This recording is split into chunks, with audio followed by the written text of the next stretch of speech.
ఆమేన్. మంచిది. ఒక చిన్న లేఖనము చదువుకుందాము. ఇర్మియా గ్రంథము 17వ అధ్యాయము, పరిశుద్ధ గ్రంథమైన బైబిల్ నుండి. ఇర్మియా గ్రంథము, దయచేసి అందరూ బైబిల్ తీయండి.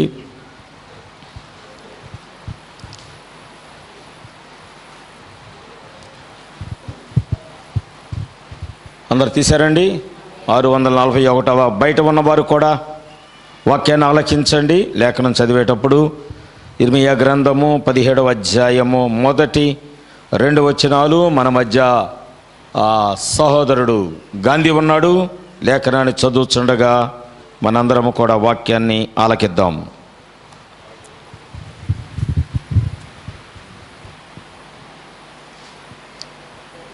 వచ్చాడండి సౌండ్ సిస్టమ్ గాంధీ. రైట్. 647వ పేజీ. తెలుగు బైబిల్ తెచ్చావా? మొదటి 2 వచనాలు. వారి కుమారులు తాము కట్టిన బలిపీఠములను ప్రతి పచ్చని చెట్టు క్రిందనున్న దేవతా స్తంభములను జ్ఞాపకము చేసుకొని చుండగా, జాగ్రత్తగా విందాం. ఈ 2వ లైను, యోధా పాపము ఇనప గంటముతో రాయబడి ఉన్నది, అది వజ్రపు మొనతో లిఖింపబడి ఉన్నది, అది వారి హృదయములనేడి పలకల మీదను చెక్కబడి ఉన్నది, మీ బలిపీఠముల కొమ్ముల మీదను చెక్కబడి ఉన్నది. దేవుడి పరిశుద్ధ లేఖనాన్ని తన వెనుకల్లో దీవించి ఆశీర్వదించును గాక. మంచిది, కూర్చుందాం. చిన్నపిల్లలు ఎంతమంది వచ్చారు ఇవాళ? చిన్నపిల్లలు ఎంతమంది వచ్చారు? రాలేదా? వచ్చారా? అమ్మో, స్మైలీ ముందే ఎత్తుంది చెయ్య నేనే అని. ఓకే, సరే. చిన్నపిల్లలు లైన్గా రండి, చాక్లెట్లు ఇస్తాను నేను. వాక్యము ఈరోజు అవుతుందో ముగించబడిద్దో ముగించబడదో నాకైతే తెలియదు, కానీ ఎందుకంటే చాలా పెద్ద వర్తమానము దేవుడు ఇవ్వటం జరిగింది. ఈరోజు నా అంశం ఏమిటంటే, మీ పాపము మిమ్మును పట్టుకొనును. ఇది నా అంశం. మీ పాపము మిమ్మును పట్టుకొనును. ఈరోజు చాలా అంశాలు. ఇంకా దాంట్లో ఇంకొక అంశం కూడా చెప్తాను. ఆ అంశం ఏమిటంటే, ముందు దీని మీద బహుశా ఈరోజు మనకు సమయం సరిపోవచ్చు. దీంట్లో ఇంకొక అంశము నేను మీతో చెప్తాను. దాంట్లో నిన్ను పట్టించిన నీ పాపము. రైట్. తర్వాత ఇంకొక మాట నేను మీతో చెప్తాను. అది ఏమిటి అంటే, పొంచి ఉన్న పాపము. పొంచి ఉన్న పాపము. తర్వాత చివరిది బహుభారమైన పాపము.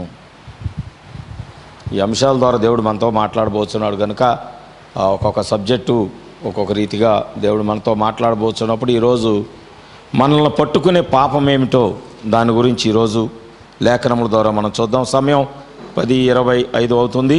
మధ్యలో ఎవరో లేచి వెళ్ళొద్దు. ఫోన్లు ఆపుకోండి. దయచేసి అందరూ కూడా ఫోన్లు ఆపుకోండి.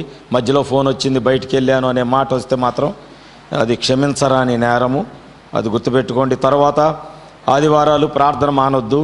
పోయిన వారం కూడా హెచ్చరిక ఇచ్చాను. దేవుని కంటే ఎక్కువగా ఏదైతే నువ్వు ఇస్తావో నీవు విశ్వాసివి కావు అని ప్రవక్త అన్నాడు. దేవుని కంటే ప్రథమ స్థానము దేవుని యొక్క సన్నిధి. ఆదివారము దేవుని యొక్క సన్నిధి ఉందని తెలిసి కూడా వినాలి, అందరూ వినాలి. ఎందుకంటే ఎక్కొట్టేవాళ్ళు ఎక్కువ ఉంటున్నారు. ప్రార్థన ఆదివారము మానేసేవాళ్ళు. చిన్న ఫంక్షన్ వస్తే మానేస్తారు, చిన్న కార్యక్రమం వస్తే మానేస్తారు. అంటే వాళ్ళు దేవునికి విలువ ఇచ్చేవాళ్ళు కాదు, వాళ్ళు బంధువులకి చుట్టాలకి కార్యక్రమాలకి విలువలు ఇచ్చేవాళ్ళు. కనుక దేవుడు ఒక రోజున సమయం వచ్చినప్పుడు వాళ్ళకి విలువ ఇవ్వడు. ఒక సమయం వచ్చినప్పుడు దేవుడు వారికి విలువ ఇవ్వడు. ఈ విషయాన్ని గుర్తుపెట్టుకోండి. రికార్డ్ అవుతుందా? రైట్, మంచిది. ఈ విషయాలు మీరు గుర్తుపెట్టుకోండి. ఈ రోజున నా అంశము మీ పాపము మిమ్మును పట్టుకొనును. నేను అసలు ఎక్కడ ప్రారంభించాలో కూడా నాకు అర్థం కావట్లేదు, కానీ ఒక మాట అయితే ఇక్కడ నేను మీతో జ్ఞాపకం చేస్తున్నా. 2వ వచనం, 17వ అధ్యాయం 2వ వచనంలో నేను చదువుతానమ్మా. యోధా పాపము ఇనుప గంటముతో రాయబడి ఉన్నది. యోధా అనగా అర్థం ఏమిటో తెలుసా? మనందరం ఎవరము? దేవుణ్ణి స్తుతించేవారం. అవునా? మనందరము దేవుణ్ణి స్తుతించేవారం, దేవుణ్ణి మహింపరిచేవారం. ఇప్పుడు దాకా మనం ఆరాధన చేసి ఆయన మహింపరిచాం, ఆయన ఘనపరిచాం, ఆయనను స్తుతించాం. ఆమేన్. ఇప్పుడు మనము స్తుతించేవారం ఎలాగో, యోధ అనగా అర్థం ఏమిటంటే దేవుణ్ణి స్తుతించువారు, స్తుతి అని అర్థము. అందుకనే ఓ పాట ఉంది, యోధా స్తుతి గోత్రపు సింహమా యేసయ్యా నా గతి నీ స్వాధీనమా, నీవే కదా నా ఆరాధన, నీవే కదా ఆరాధన, స్తుతి ఆరాధన, స్తుతి ఆరాధన, నీవే కదా నా ఆరాధన, నీవే ఆరాధన, స్తుతి ఆరాధన.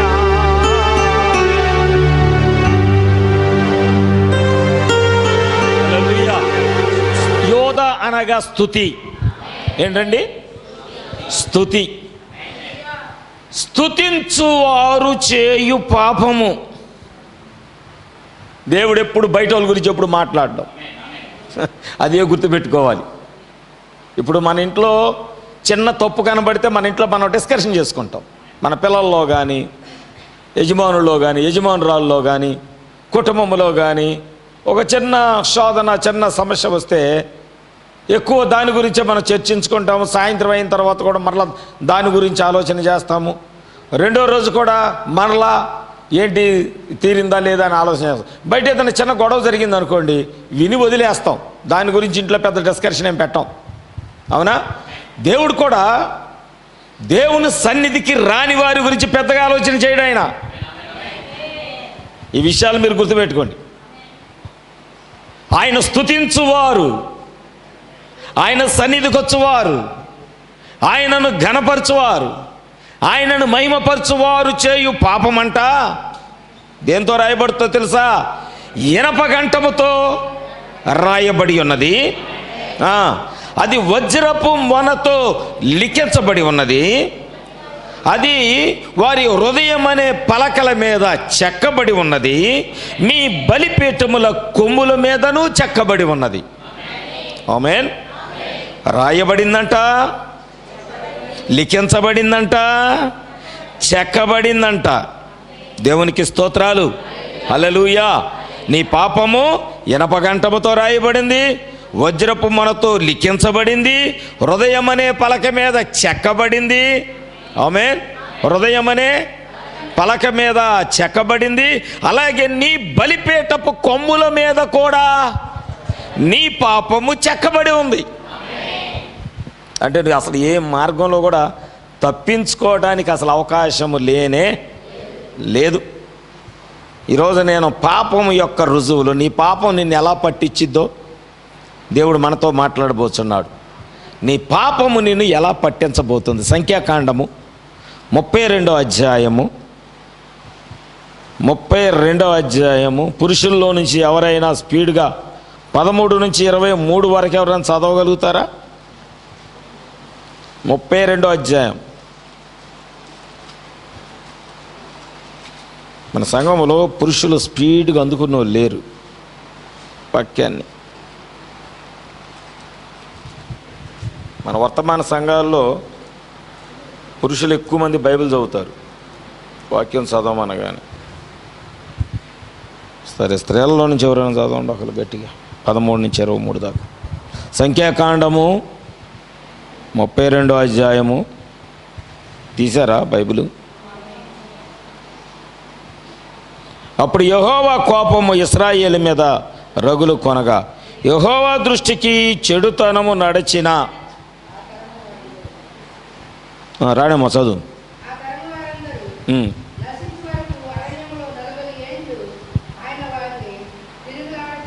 చూడండి, ఇశ్రాయేలీల మీదకి దేవుడి కోపము రగులుకోగానే దేవుని దృష్టికి వారు చెడు నడత, ఆ తరము వారు. బైబిల్లో ఇంకో విషయం తెలుసా? అసలు ఇశ్రాయేలీల్లోనే దేవునిని ఎరగని తరం ఒకటి ఉన్నదంట. మన ఈ మధ్య ఎవరో చెప్పారు, మాథ్యూ సంథింగ్ ఎవరో చెప్పారు ఒకళ్ళు. దేవునినే ఎరగని తరము ఎవరిలో? ఇశ్రాయేలీల్లో. సరే చదువుదాం ఇక్కడ. యెహోవా దృష్టికి చెడు నడత నడిచిన ఆ తరము వారందరూ నశించే వరకు. ఎవరు వీరు? ఐగుప్తు నుంచి విడిపించబడిన వారు. ఇప్పుడు మన సంఘంలో కొంతమంది బాప్తిసం తీసుకొని ఉన్నారే, ఆ టైప్ అన్నమాట. అలాంటి వారు, రక్షించబడిన వారు, బాప్తిసం తీసుకున్నవారు, ఎర్ర సముద్రము నుంచి విడిపించబడిన వారు, ఐగుప్తు అనే పాపము, ఐగుప్తు అనే బానిసత్వము, ఐగుప్తు అనే శ్రమలు, ఐగుప్తు అనేటటువంటి శోధన, ఐగుప్తు అనేటటువంటి నరకము నుంచి విడిపించబడిన సంఘము గురించి దేవుడు మాట్లాడుతున్నాడు. ఆ తరము వారంట, అంటే దేవుని దృష్టిలో చెడు నడత నడిచిన వారు నశించే వరకు అరణ్యములో ఇశ్రాయేలీలు తిరుగుతూనే ఉన్నారు. Praise the lord. చదువమ్మా. ఇప్పుడు ఇశ్రాయేలీల ఎడల యెహోవా కోపం మరి ఎక్కువగా పుట్టించినట్లుగా ఆ పాపుల సంతానమైన మీరు చాలండి, ఒక్క నిమిషం ఆగండి. ఇక్కడ భలే ఉంది ఏదో. తండ్రి అట్టాంటోడు, కొడుకు అట్టాంటోడే, తల్లి అట్టాంటిదో అంటారు లోకంలో సామెత. గేదెల్లి చేలో మేస్తే దూడెళ్ళి రోడ్డు మీద నిలబడిద్దా అని. అది కూడా ఎక్కడికి వెళ్ళిద్ది? అది కూడా చేలోకి వెళ్ళే మేసిద్ది. అవునా? నేను ఒక్కొక్కసారి ఇప్పుడు నుంచి కాదు, ఎప్పుడు ఫస్ట్ నుంచి నాకు అలా అలవాటు. కొన్ని కుటుంబాల్లో కొన్ని కార్యాలు చూసినప్పుడు నేను వాళ్ళ గురించి ఆలోచన చేస్తా. నెక్స్ట్ వీళ్ళ జనరేషన్ ఏంటి, నెక్స్ట్ వీళ్ళ పిల్లలు ఏంటి, సేమ్ వీళ్ళు కూడా అలాగే అవుతారు కదా, వీళ్ళు కూడా అలాగే పాపంలో ఉండిపోతారు కదా, సేమ్. అసలు ఎక్కడ ఒక్క పొల్లు కూడా తప్పిపోకుండా. ఆమేన్. ఎందుకంటే నువ్వు ద్రాక్ష చెట్టు వేస్తే ద్రాక్షకాయ కాసిద్ది, నిమ్మకాయ కాయదు. వింటున్నారా? నువ్వు ద్రాక్ష తోట వేస్తే ద్రాక్షకాయలే వస్తాయి, నారింజకాయలు రావు. ఆమేన్. హల్లెలూయా. ఇప్పుడు ఆ దేవుని దృష్టికి చెడు నడత నడిచిన వారి సంతానం ఉందే, ఆ సంతానం కూడా అంట మీరు మీ తండ్రులకు ప్రతిగా, అంటే వాళ్ళలాగే నడుస్తున్నారు, ప్రార్థనకు వస్తున్నారు, దేవునితో నడుస్తున్నారు. Praise the Lord. వాళ్ళు కూడా ఇదిగో మీరు మీ నాన్నలాగే, నువ్వు మీ అయ్యలాగే, నువ్వు మీ అమ్మలాగే, నువ్వు మీ తాతలాగే చేస్తున్నావు. Praise the lord. హల్లెలూయా. అంటే ఏంటది? పాపము, దేవుని దృష్టికి చెడు నడత కలిగిన పాపం. నేను బాగా నాకు సన్నిహితంగా ఉన్న వ్యక్తులకైతే నేను డైరెక్ట్గా హెచ్చరించాను కూడా చాలాసార్లు. జాగ్రత్త, నీకులాగే నీ పిల్లలు అవుతారు. ఆ రోజు నువ్వు తల ఎత్తుకోలేవు. నీకులాగే నీ పిల్లలైనప్పుడు నీ గుండె బద్దలైరా, నువ్వు వేసిన విత్తనము నువ్వు అక్కడ ఫలాన్ని చూస్తావు. ఆ రోజు నీ గుండె బద్దలైనా కానీ ప్రయోజనము ఉండదు. Praise the lord. Hallelujah, hallelujah, hallelujah. చూడండి, సపోజ్ ఒక తండ్రి వ్యభిచారం చేస్తున్నాడు అనుకోండి. ఒక తండ్రి వ్యభిచారం చేస్తున్నాడు, ఆయనకి మగపిల్లలు లేరు, ఆడపిల్లలే ఉన్నారు అని అనుకుందాము. ఆడపిల్లలు పెరిగి వాళ్ళు కూడా వ్యభిచారులు అయితే ఆ తండ్రి హృదయం ఏంటి చెప్పాలా?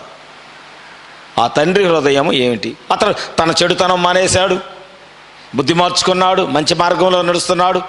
కానీ ఆ విత్తనం యొక్క ఫలము వీళ్ళు పెరిగిన తర్వాత ఆ తండ్రిలో ఉన్న గుణలక్షణాలు, ఆ దినముందు ఆ తండ్రి ఎలాగ చేశాడో ఆ కుమార్తె కూడా అలాగే తన తన కుమార్తె కూడా అలాగే అదే విధానములో అదే పాపములో వారికి ప్రతిగా చేస్తూ ఉంటే ఆ తండ్రి పరిస్థితి ఏంటి?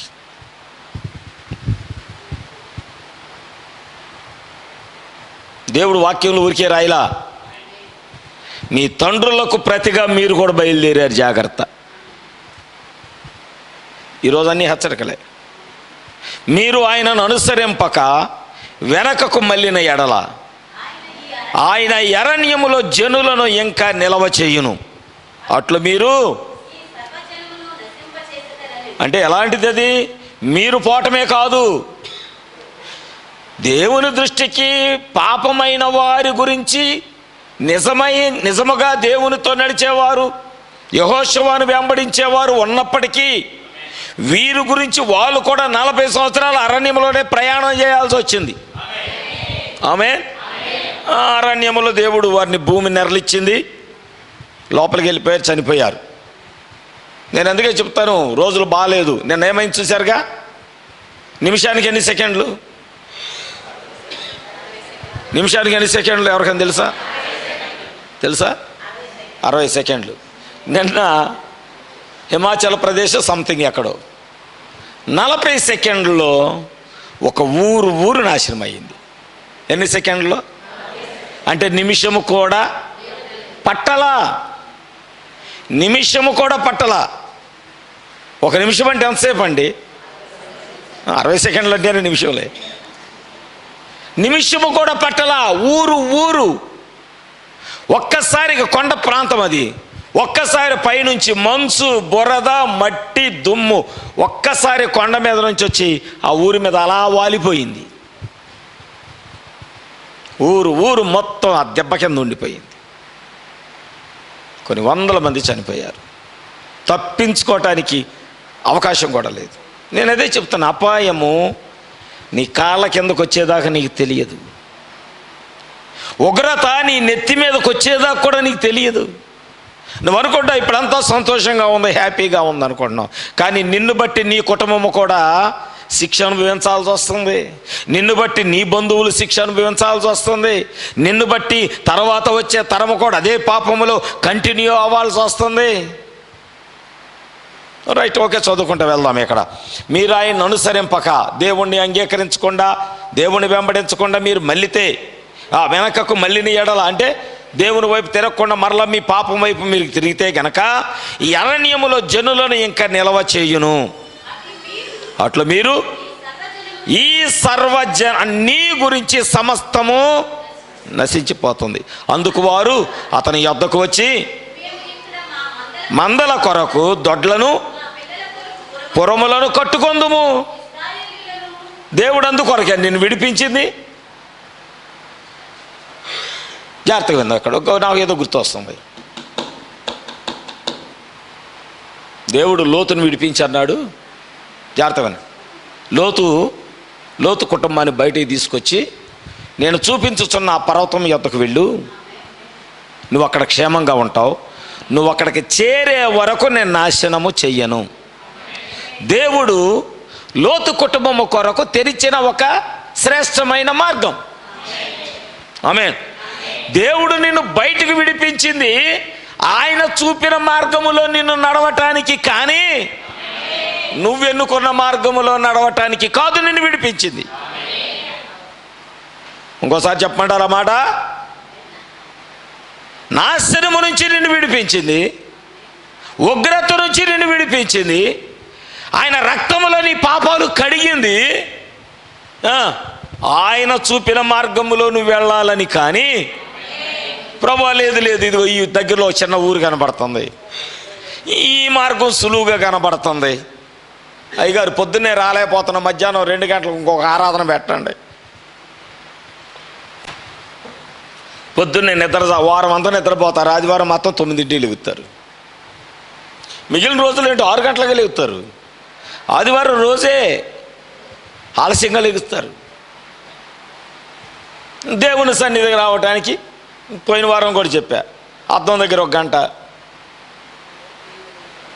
అరే, ప్రార్థన సమయానికి ముందెళ్ళి నీ కొరకు, నీ కుటుంబం కొరకు, నీ బిడ్డల కొరకు దేవుని దగ్గర ప్రార్థన చేద్దామన్న ఆలోచన ఒక్కలకి లేదు.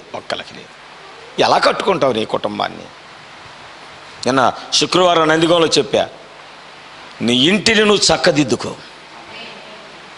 నీ ఇంటిని నువ్వు మరణించబోతున్నావు, నీ ఇంటిని నువ్వు చక్కదిద్దుకొని వర్తమానం చెప్పాను చిన్న నందిగామలో. ఎప్పుడు కట్టుకుంటావు? ఎలా కట్టుకుంటావు? నీ సమయం అంతా దేవుని వాక్యానికి, దేవుని యొక్క మార్గానికి బదులుగా నీ సొంత ఉద్దేశాలు, నీ సొంత మార్గంలో నడవటానికే నీ సమయం సరిపోతుంది. సరే, ఇక్కడ నేను త్వరగా వెళ్తాను, దీన్ని వివరించుకుంటూ వెళ్తే మనకి 5 వారాలు పట్టిద్ది ఇది. సరే, వాళ్ళు అంటున్నారు దేవుడు ఇశ్రాయేలీని విడిపించింది వాగ్దాన భూమిలోకి నడిపించడానికి, అంతేగాని అరణ్యంలో కొంపలు కట్టుకొని ఉండమని కాదు. అర్థమైందా? ఆ మాట చెప్పడానికి చెప్పాల్సి వచ్చింది. లోతు నిన్ను ఆ నాశనకరమైన ఉగ్రత నుంచి, నినివే ఆ సొదొమ నుంచి విడిపించింది క్షేమకరమైన స్థితిలో నిన్ను ఉంచడానికే కానీ నువ్వు ఎన్నుకున్న మార్గంలో నడిపించడానికే కాదు. ఇది ప్రతి సందర్భంలో మనకు వర్తించిద్ది.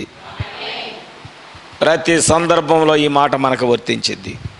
హల్లెలూయా, హల్లెలూయా, హల్లెలూయా. వాళ్ళు ఏమన్నారు? ఇక్కడ మా మందల కొరకు దొడ్లను, మా పిల్లల కొరకు పురములను మేము కట్టుకుంటాం. ఇశ్రాయేలు వారి స్థలాలు చేర్చు వరకు మేము వారి ముందర యుద్ధమునకు సిద్ధపడి సాగుతాము. అయితే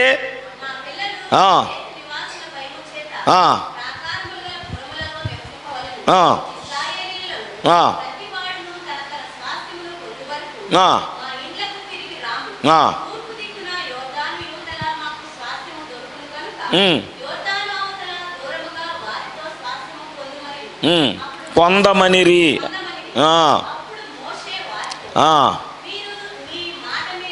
నిలిచి సిద్ధపడి తన శత్రువులను వెళ్ళగొట్టు వరకు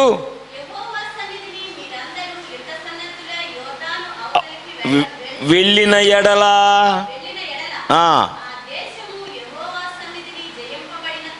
తరువాత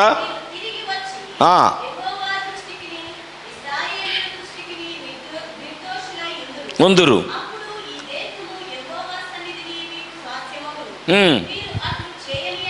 మీరు అట్లు చేయని ఎడల యెహోవా దృష్టికి పాపము చేసిన వారగుదురు కనుక మీ పాపము మిమ్ములను పట్టుకొనును. తెలుసుకొనుడి.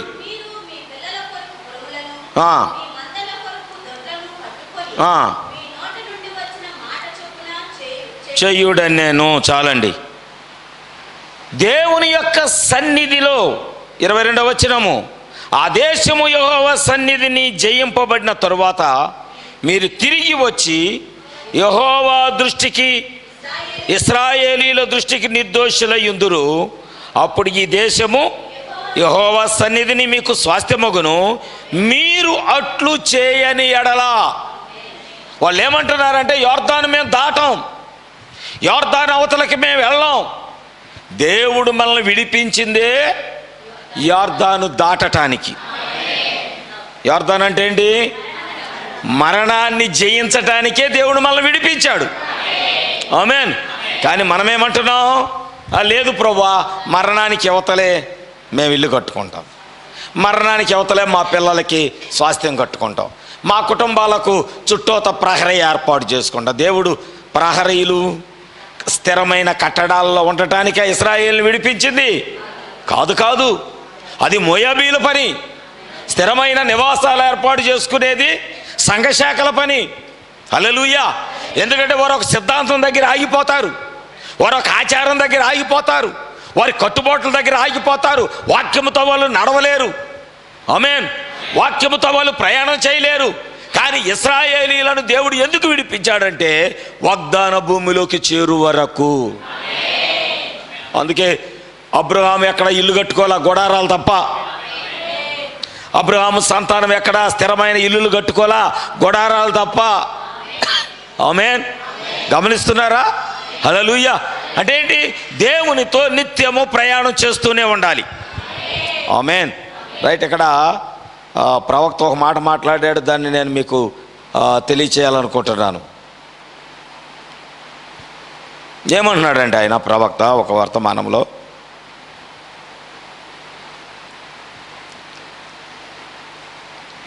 దేవుడు న్యాయవంతుడు, ఆయనకు న్యాయ సూత్రాలు ఉన్నవి.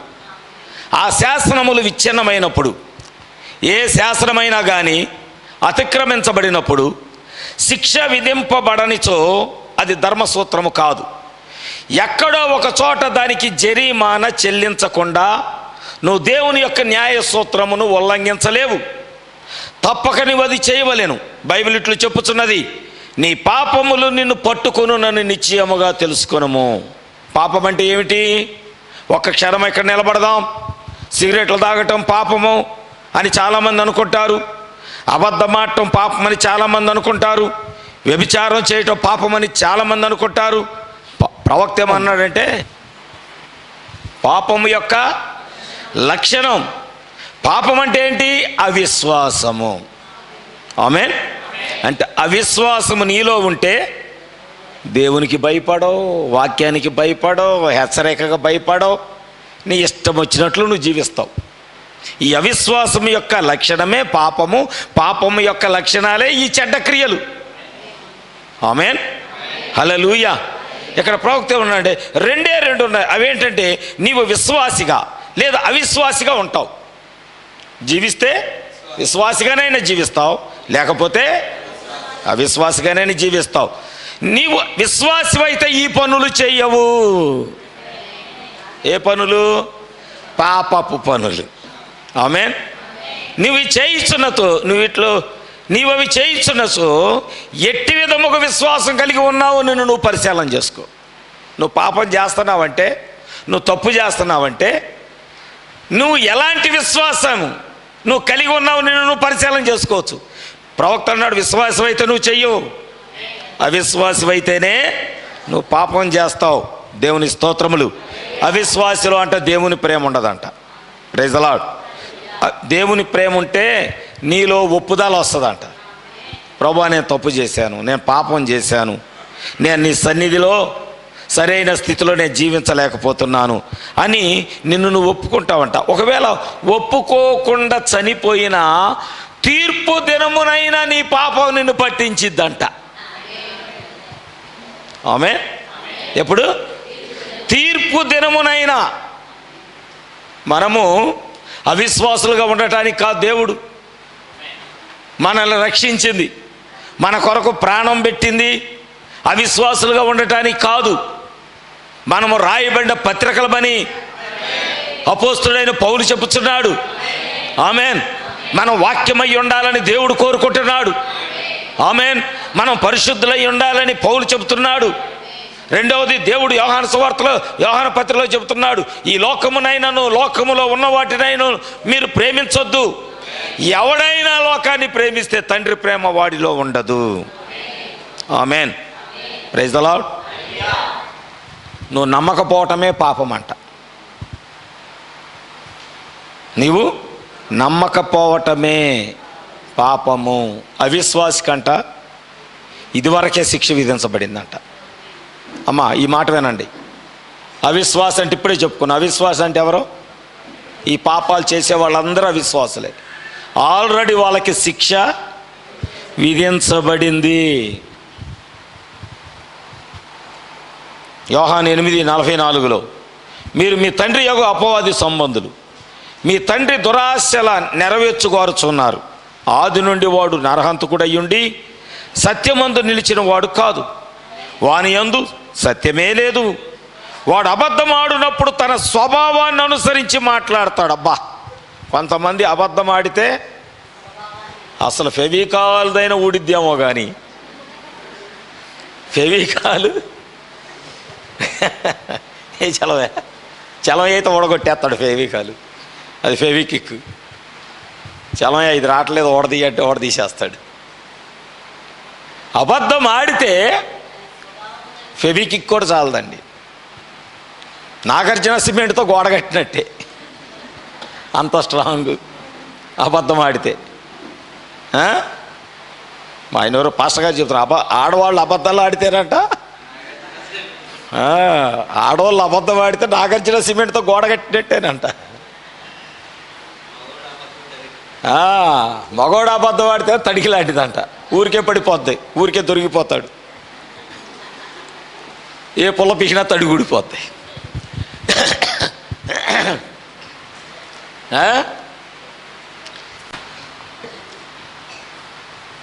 అబద్ధం ఆడేటప్పుడు తమ స్వభావాన్ని అనుసరించి అబద్ధం ఆడతారంట. వాడు అబద్ధికుడు, వాళ్ళ డాడీ కూడా అబద్ధానికి జనకుడు. అబద్ధం యొక్క డాడీ కూడా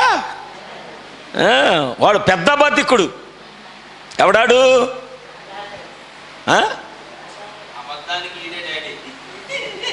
అబద్ధాలు డాడీ అమ్మా. ఏదేం తోటలో వచ్చాడు కదా లూసిఫర్, అవునా? రైట్, దేవుని స్తోత్రములు. ఒక మనుష్యుడు దేవుని సన్నిధి నుంచి పారిపోవుట అనే వర్తమానములో ప్రవక్త ఒక మాట చెబుతున్నాడు. జాగ్రత్తగా వినండి ఈ 4 మాటలు. మనకు కావలసింది పేరు కాదు, కానీ సత్యము. దేవుడు దేనిని సత్యమని చెప్పునో దానినే మనం కోరుకోవాలి. విన్నారా? యవనస్తులు వింటున్నారా? దేవుడు ఏదైతే సత్యమని చెప్పుచున్నాడో దాన్నే మనం కోరుకోవాలి. మీ పాపములు మిమ్మల్ని పట్టుకుంటాయి, జాగ్రత్తగా గుర్తుపెట్టుకోండి. అది జరగని ఎడల, అంటే ఎక్కడ దొరకలా, నువ్వు పాపం చేసావు కానీ ఎక్కడ దొరకలా, తీర్పు దినాన్ని దొరుకుతావంట. Praise the lord. ఎందుకొరకంటే నువ్వు పాపం చేసినప్పుడు ఒక సాక్ష్యాన్ని అక్కడ వదిలేస్తున్నావు. నువ్వు పాపము చేసినప్పుడు ఏదో ఒక సాక్ష్యము అక్కడ విడిచిపెట్టబడుతుంది. మనుషులు ఎవరికి దొరకపోవచ్చు. తీర్పు దినమున ఆ సాక్ష్యాన్ని దేవుణ్ణి ఎదురు తీసుకొస్తాడు. ఇది నీదే కదా, ఇది నీదే కదా. ఒక నిజమైన క్రైస్తవుడు అంటే ఎలా ఉండాలో ప్రవక్త చెప్తున్నాడు. దేవుని సన్నిధి నుంచి పారిపోతున్న మనుషుడు అనే వర్తమానంలో, యోనా వలె నీవు నిజముగా పిలవబడితే, నోట్ దిస్ పాయింట్, యోనా వలె నిజముగా నీవు పిలవబడితే, నీ కొరకు దేవుడు, నీ ప్రయాణం కొరకు, నీ సేవ కొరకు, నీ పరిచర్య కొరకు దేవుడు ఎప్పుడో వెల చెల్లించాడు. ఆమేన్. దేవుడు ఎప్పుడో. కానీ నువ్వేం చేస్తున్నావు? తర్షీషు వెళ్ళే వాడు ఎక్కుతున్నావు. జాగ్రత్త పట్టుకోండి. ఏమెక్కుతున్నావు? తర్షీషు వెళ్ళే వాడు ఎక్కుతున్నావు. ఇక్కడ 2 ఓడలు ఉన్నాయి. ఒకటి నినివేకి సిద్ధంగా ఉంది, ఒకటేమో తర్షీషుకి సిద్ధంగా ఉంది. నినివే వెళ్ళటానికి దేవుడు నిన్ను సిద్ధపరిచాడు. ఆమేన్. నీ కొరకు ఆయన, నినివే కొరకు, నీ కొరకు ఆయన వెల చెల్లించాడు. నీ ప్రయాణం కొరకు వెల చెల్లించాడు. కానీ నువ్వేం చేస్తున్నావు? మరలా నువ్వు వెల చెల్లించి తర్షీషు వెళ్ళే వాడెక్కుతున్నావు. ప్రవక్త ఏమన్నాడు తెలుసా? నువ్వు ఆ ఓడ దిగు. ఈ రోజున తర్షీషు వెళ్ళే ఓడను నువ్వు దిగు. లోతులాంటి నిర్ణయం కాదా ఇది? దేవుడేనా పర్వతం దగ్గరికి వెళ్ళి క్షేమంగా ఉంటావంటే, లోతు ఏమన్నాడు? దగ్గరలో, ఈ ఊరు సమీపంగా ఉంది, ఈ ఊరు చాలా దగ్గర, ఇది సులువు, ఇది సులువుగా ఉంది. నెలకొకసారి ప్రార్థనకి వెళ్ళి ఇది సులువుగా ఉంది. పాస్టర్ గారు మనల్ని ఏమన్నాడు? 4 నెలలకోసారి వెళ్ళి కనబడిన పాస్టర్ గారు మనల్ని ఏమన్నాడు? ఈ ఊరిలో ఉండి గురువారం రాకపోయినా సేవకుడు మనల్ని ఏమన్నాడు? సులువుగా ఉంది. సులువు కోరుకునేది దెయ్యాలు, సులువైన మార్గాలు కోరుకునేది సైతాను. సులువైనటువంటి మార్గాలు ఎన్నుకునేది దేవుని యొక్క చిత్తము నుండి తప్పిపోయిన వారు. ఆమేన్. నీకు సులువైన మార్గం కావాలనుకుంటున్నావా? మంచిదే, వెళ్ళు. మంచిదే, వెళ్ళు. బాప్తిసం తీసుకోండి, తీసుకోండి, తీసుకోండి, తీసుకోండి, తీసుకోండి అని చెప్పి చెప్పి చెప్పి ఈ వాక్యం ముయ్యబడే వరకు నీ ఆత్మ రక్షించుకోవడానికి నువ్వు సిద్ధపడతలేదంటే, ఇది ముయ్యబడిన తరువాత నీకు బాప్తిసం ఇచ్చేవాడు భూమి మీదే కనపడడు. నీ ఆత్మ నరకంలో కాలుతుంది. అప్పుడు తెలుస్తుంది, అప్పుడు తెలుస్తుంది. ఎన్నో తరుణాలు ఇచ్చాడు దేవుడు నాకు, ఎన్నో అవకాశాలు ఇచ్చాడు దేవుడు నాకు, ఎన్నో సమయాలు ఇచ్చాడు, ఎన్నో హెచ్చరికలు ఇచ్చాడు, ఎన్నోసార్లు వాక్యముతో నన్ను హెచ్చరించి నాతో మాట్లాడాడు. నేనే నా హృదయాన్ని కఠినపరుచుకుంటా. ఈసారి క్రిస్టమస్, ఈసారి జనవరి, అవి వస్తున్నాయి పోతాయి, నువ్వు వట్టేసేస్తున్నావు. హృదయంలో మార్పు లేదు, జీవితంలో మార్పు లేదు. నువ్వు పరిశుద్ధంగా ఉన్నా సరే, నువ్వు నీతిగా ఉన్నా సరే, సమరయులు వాళ్ళెవరో పరిసయ్యులు, ధర్మశాస్త్ర ఉపదేశకులు, వాళ్ళు కూడా పరిశుద్ధంగానే ఉన్నారు, కానీ దేవుణ్ణి నమ్మటంలో తప్పిపోయారు. అవునా? దేవుణ్ణి వాళ్ళు పాపం చేయట్లా. వాళ్ళు ధర్మశాస్త్రం, ఎందుకంటే పాపం చేస్తే రాళ్లతో కొట్టి చంపాలి, శిక్ష ఉందని వాళ్ళకి తెలుసు, అందుకే పాపం చేయట్లా. ఆ రోజున యేసుక్రీస్తు ప్రభుల వారి దగ్గరికి ఒక స్త్రీ, వ్యభిచారంలో పట్టబడిన స్త్రీ పరిగెత్తుకొని వచ్చి ప్రభు వెనక్కి వెళ్ళి దాక్కుంటే ప్రభు ఏమన్నాడు? మీలో పాపము చేయని వాడు మొదట రాయి వేయమన్నాడు. నిజంగా వాళ్ళు రాళ్ళేసి కొట్టాలి, కానీ ఆ రోజున సబ్బాతు దినం, వంగితే పాపం చేసినట్టే. ఆమేన్. వంగి పని చేస్తే పాపం చేసినట్లు. అందుకే ఎవడో కూడా రాయి తీయటానికి వంగలేదు. ఎందుకంటే ధర్మశాస్త్రము సబ్బాతు దినమందు, విశ్రాంతి దినమందు నీవు పని చేస్తే నీవు శిక్షార్హుడివి. అంత నీతిగా జీవించిన వారు అయినను వాళ్ళ డాడీ అబద్ధికుడే, వాళ్ళ తండ్రి అబద్ధికుడే. దేవుని నమ్మని వారందరూ అబద్ధికులే. వాళ్ళందరికీ డాడీ లూసిఫరే. వాస్తవం ఇది. ప్రవక్త హెచ్చరికిస్తున్నాడు. యోనాను దేవుడు నినివేకు పంపడానికి వెల చెల్లించి వాడను సిద్ధపరిచి ప్రయాణాన్ని సిద్ధపరిస్తే, దేవుడు నీ జీవితాన్ని ఇలా ఉండాలని నిర్ణయిస్తే నువ్వెలా నిర్ణయించుకుంటున్నావు? నేను తర్షీషు వెళ్తాను, అక్కడ నేను డబ్బులు ఇచ్చి వెళ్తాను. నువ్వు నిజముగా దేవుని చేత పిలువబడిన బిడ్డవైతే నువ్వు దేవుని యొద్దకు వస్తావు. ఆమేన్. దేవుని యొక్క వాక్యము సంపూర్ణతలోకి నీవు వస్తావు. ఎందుకంటే నీ కొరకు వెల ఆయన చెల్లించాడు. నువ్వు తర్షీషు వెళ్ళటానికి కాదు, ఆయన వెల చెల్లించింది. అందుకే చెప్పా, ఉగ్రత నుంచి లోతును రక్షించింది దగ్గరలో ఉన్న ఆ సులువైన మార్గములోకి వెళ్ళటానికి కాదు. లోతు కుటుంబాన్ని అబ్రహాం ప్రార్థన బట్టి రక్షించింది. ఈరోజు నువ్వు సులువైన మార్గం అనుకుంటున్నావు. ప్రార్థనకి రావటానికి ఎన్ని సాకులు.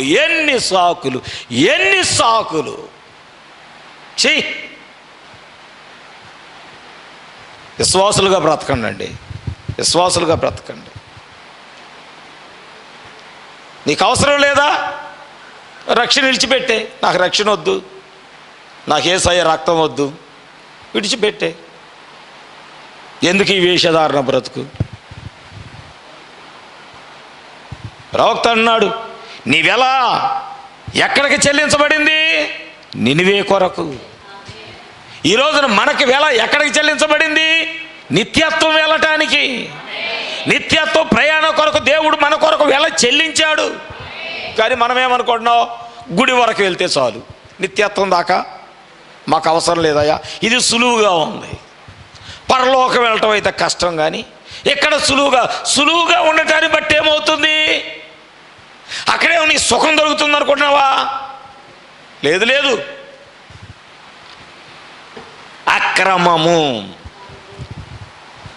అక్రమము విస్తరించుట చేత పాపం పెరిగిపోద్ది. మరి దేవుడు చూపించిన ఆ కొండ మీదకి వెళ్తే, ఆ పర్వతం మీదకి వెళ్తే లోతు కుటుంబం ఎలా ఉండేదో తెలియదు, కానీ సులువైనటువంటి మార్గాన్ని ఎన్నుకోవటాన్ని బట్టి ఏమైంది? అక్రమ సంతానం బయటకు వచ్చింది. అవునా? మోయాబీలు, అమోరీలు. అవునా? మోయాబీలు, అమోరీలు పాపము యొక్క సాక్ష్యం అది. ఆమేన్. ఎవరికి తెలియకపోవచ్చు, ఒక రోజున ఆ సంతానమే ఇశ్రాయేలీయులకు వ్యతిరేకంగా నిలబడినప్పుడు ఎవరిది పాపము పట్టించేస్తుంది లోతుని. లోతు కుమార్తెల పాపం పట్టించేస్తుంది, సాక్ష్యం కనబడుతుంది. నేను అదే చెబుతున్నా, ఈరోజు నువ్వు దొరకపోవచ్చు, తీర్పు దినమున నువ్వు దొరుకుతావు.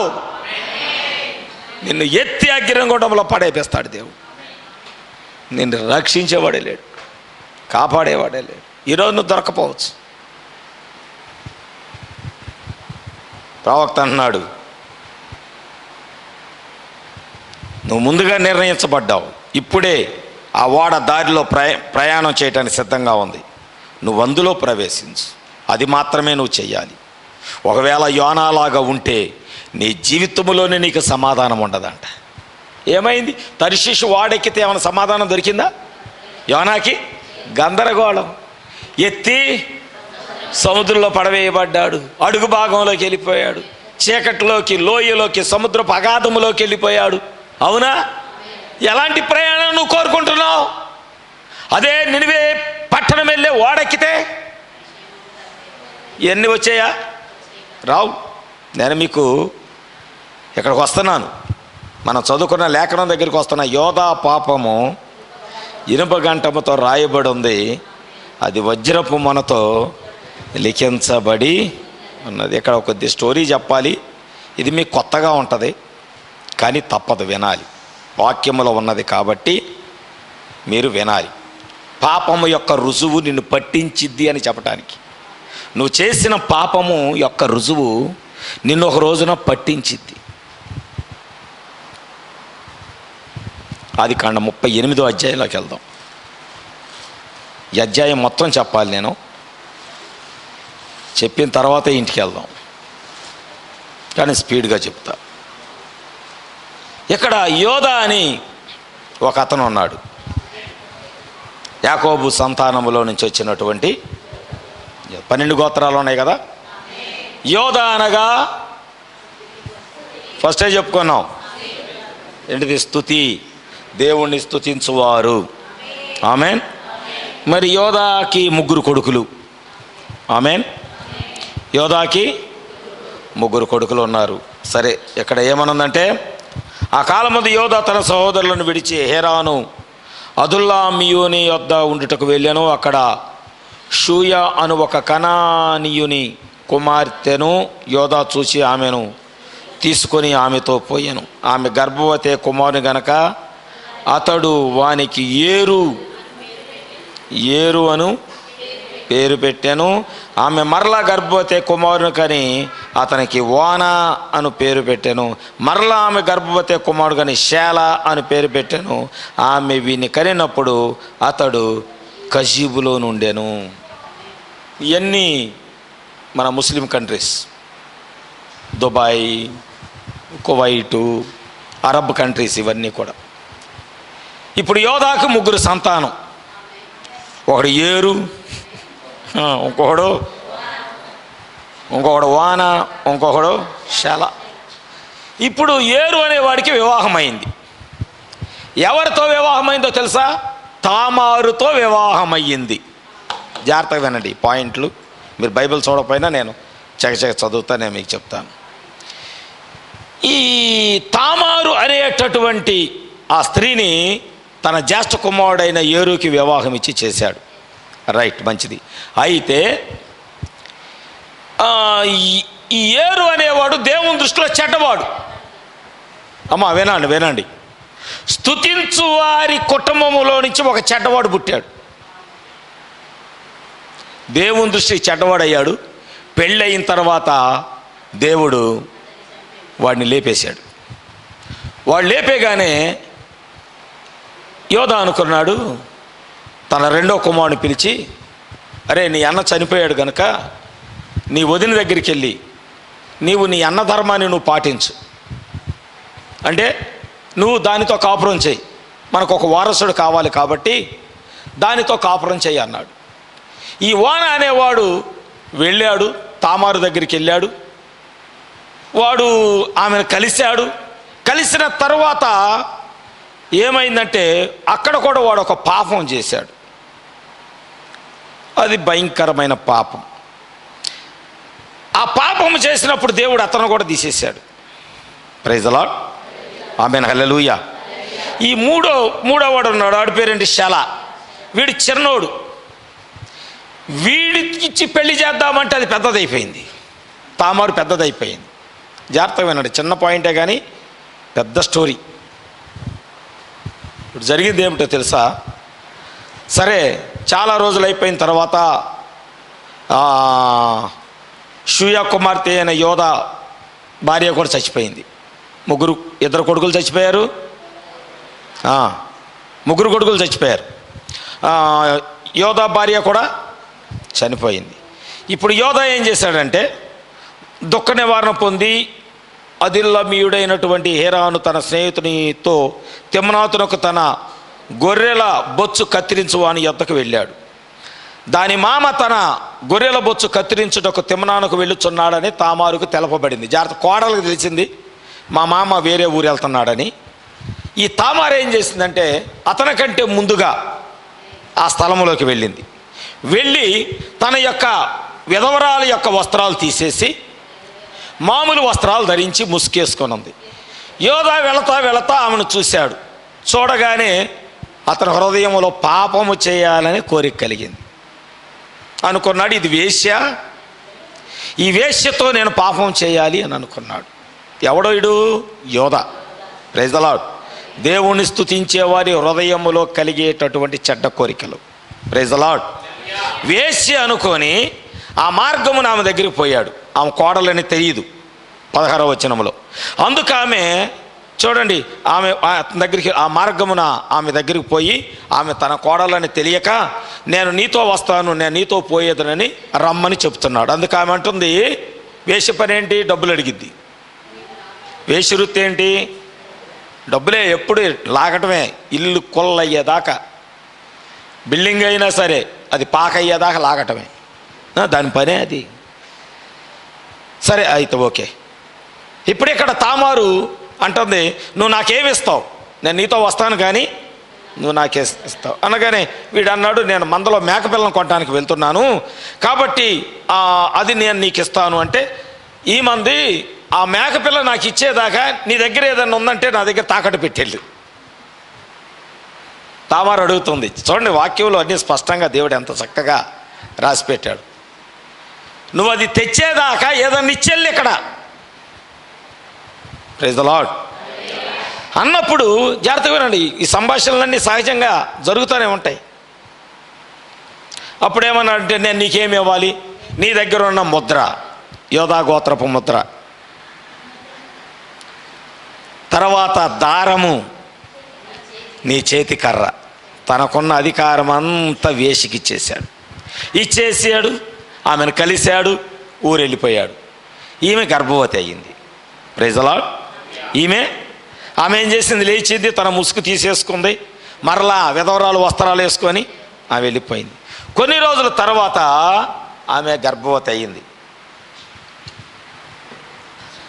అతను ఏం చేశాడు? కొన్ని రోజుల తర్వాత మేకపిల్లని తీసుకొని వచ్చి, ఇక్కడ ఒక వేశ్య ఉండాలి, ఏది అని అడిగాడు. అప్పుడు ఆ ఊర్లో వాళ్ళు అన్నారు, అసలు ఈ ప్రాంతంలో వేశ్య అనేదే లేదు.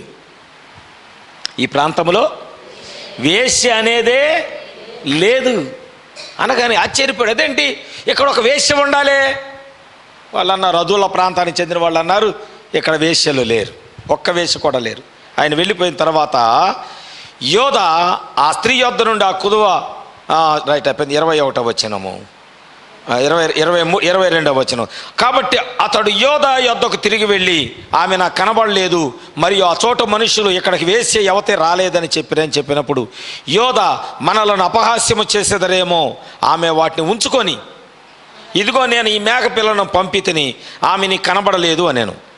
రమారమి 3 నెలల తర్వాత, హాస్పిటల్లో కూడా అదే చెప్తారు, 3 నెలలు అయితే కన్ఫామ్, 2 నెలలకు కూడా కన్ఫామ్ చేయరు గారు. బైబిల్లో కూడా అదే ఉంది రుజువు. 3 నెలల తర్వాత నీ కోడలు తామారు జారత్వము చేశాను. జారత్వము యొక్క పాపం, వ్యభిచారము, జారత్వము, ఈ రెండిటికి తేడా ఉంది. Praise the Lord. భర్త ఉండగా భార్య, భార్య ఉండగా భర్త చేస్తే దాన్ని వ్యభిచారం. భర్త లేకపోయినా, భార్య లేకపోయినా పాపం చేస్తే దాన్ని జారత్వం. దేవుని స్తోత్రములు. ఇప్పుడేమో జారత్వం చేసింది. అంతేకాక ఆ జారత్వం వల్ల ఆమె గర్భవతి అయిందని యోధాకి చెప్పగానే యోధా కోపం వచ్చేసిందంట. నా కోడలు ఏ తప్పు చేసింది, ఎవడు తప్పు చేసిన వాడు ఎవడో ఆమెను బయటకు తీసుకురండి, ఆమెను కాల్చివేయాలి ధర్మశాస్త్రం. అందుకే కదా యోసేపు మరియను రహస్యంగా విడనాడటానికి సిద్ధపడింది. అందుకేనా? ధర్మశాస్త్రంలో ఉన్నదాన్ని బట్టేనా?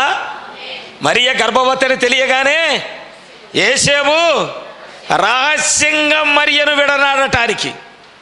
ఎందుకంటే జారత్వం కింద వస్తుంది ఆ పాపం. జారత్వం యొక్క పాపం వల్ల ఏంటి శిక్ష? కాల్చేయటమే, కాల్చి చంపేయటమే.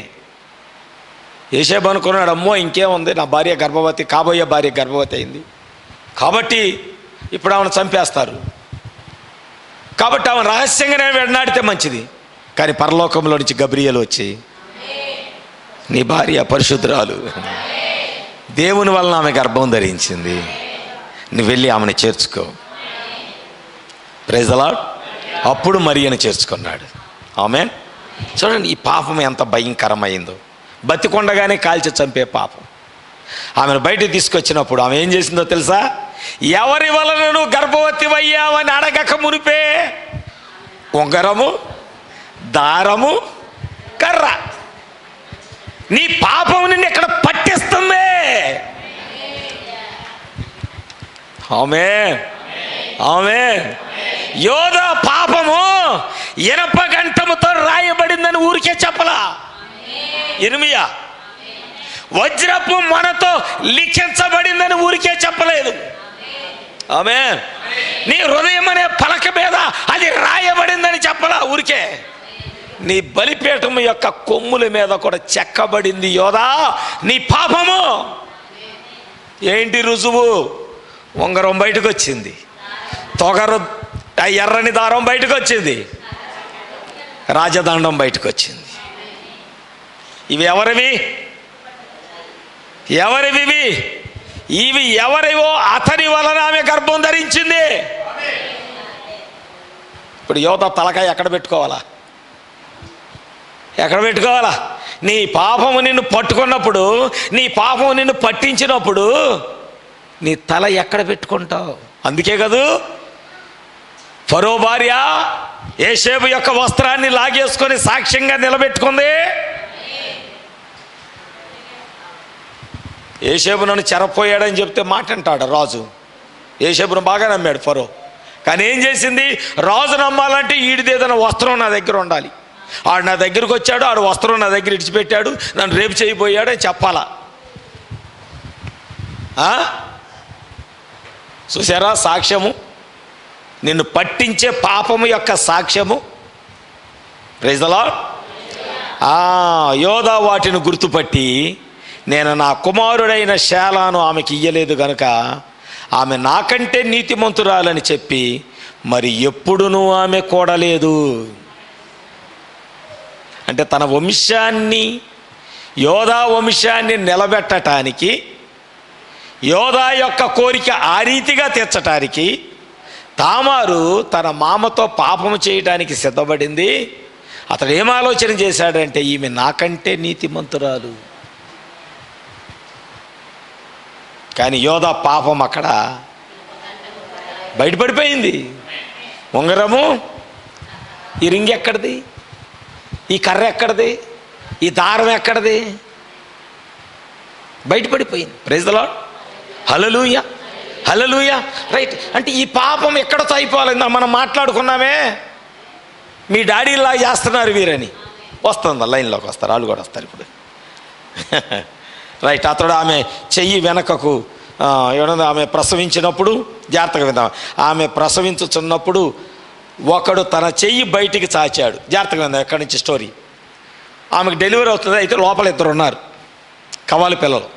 బయటికి రాగానే మంత్రసాని ఏం చేసిందంటే, పెద్దోడని తెలియజేయటానికి దారం ఒకటి, ఎర్రని దారం ఒకటి చేతికి కట్టింది.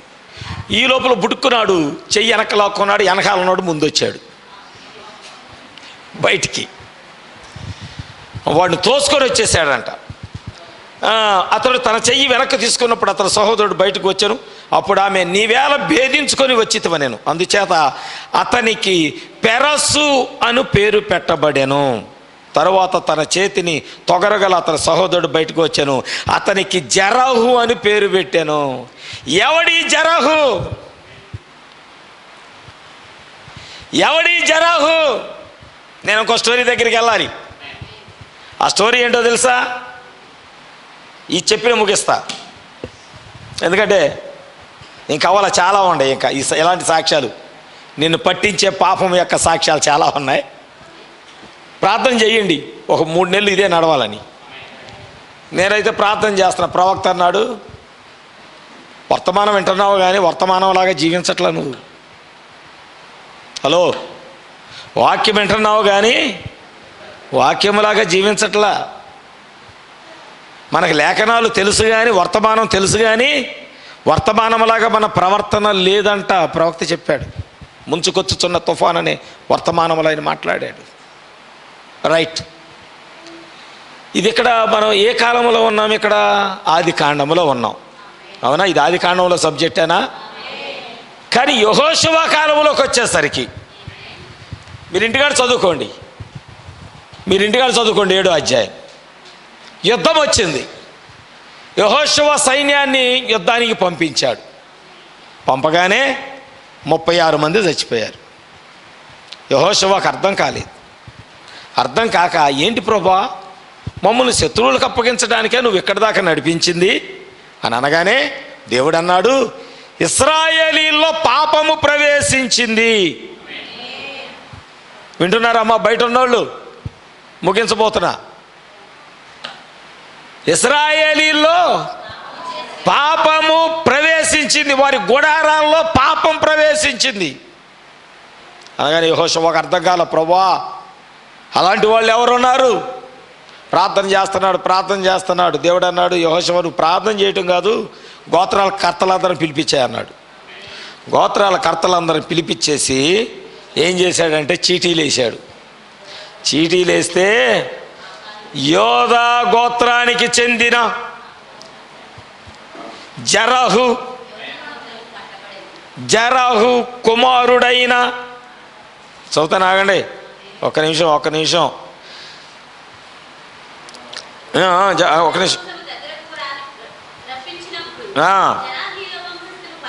పట్టబడిరి.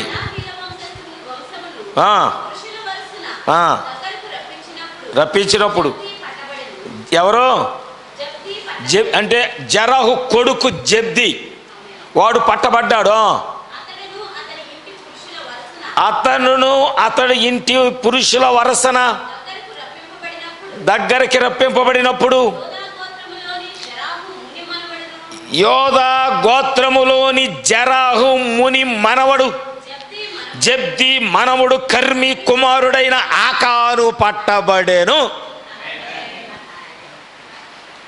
ఎక్కడి నుంచి వచ్చి చూడండి, వింటున్నారా?